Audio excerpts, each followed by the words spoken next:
Queen Tatelicious gurundoro vatengerwa mota neumwe wevakomana vavo vakawanda kuri kunzi uyu anonzi Marcus the third uye murume wemunhu. Welcome back to your channel. Do watch this video to the end. Okay guys, so vati ivo ziko surprise vasvika pakuburitsa misodzi kuchema urume wese uchibva wangu ratidza kuti aiwa efesi ndikoko. Even registration book and agreement of sale is in my name. Murume wemunhu zvenyu Marcus uyu, I have been dating him 3 years. Nhasi ndokunditi ziko Benz.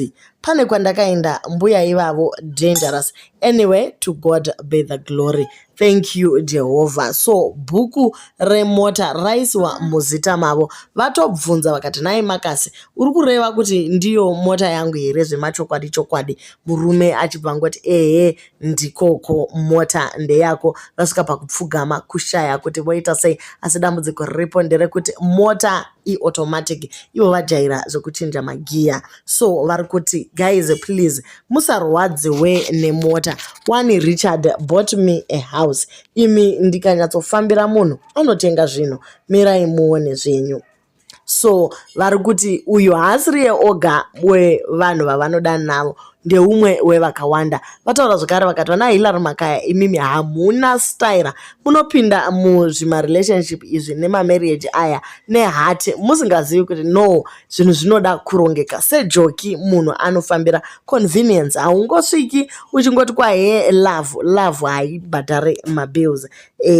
The funny part is saying third boyfriend. Vedweka guys. But anyway, anytime munhu anogona kungoswera apinda zvakare mumansion. Vanhu vanodzidzei zvavo kuna Queen kuti imimi mati kwai murume wemunhu. Saka muri kuti Queen ukatamba netimu iri masi class anogona here kungobuda. Ipai vanama advice tumahure shungu turi kuuya uto. Ngatudzidziswe naQueen kuti zvinofambiswa sei. Izvi zvinongoratidza kuti muri murume Queen we. Dai ari mukadzi nemisodzi yabuda. Manje muri busy kutopinzana na Marcus interview. Actually Marcus was very nice the whole day. Kwanzi vasvika pakusuka ndiro, kuita laundry, kurongedza. So vanga vachiedza kubaya time vakamirira kuti mudziyo wa Madam say upindire. So guys ndo zviri kuitika izvo. Vamwe vari kuti tiri kufara chaizvo kuti Marcus ari happy. Uye Queen Tatelicious abva wangomupromisa kuti Marcus ka ndafunga kuti at least ndikuitire mwana. So anytime from now tinogona kungoudzwa kuti pakutangwa zvakare imwe operation yekuti chibereko chichiiswa panzvimbo. Nekuti mabasa akanaka akadai so aya anda kutendwa nemusoro chaiwo. Hazvingoiti kuti ungonzi maita basa munoerei mazvimba kupa kana kuti aiwa pakadai apa.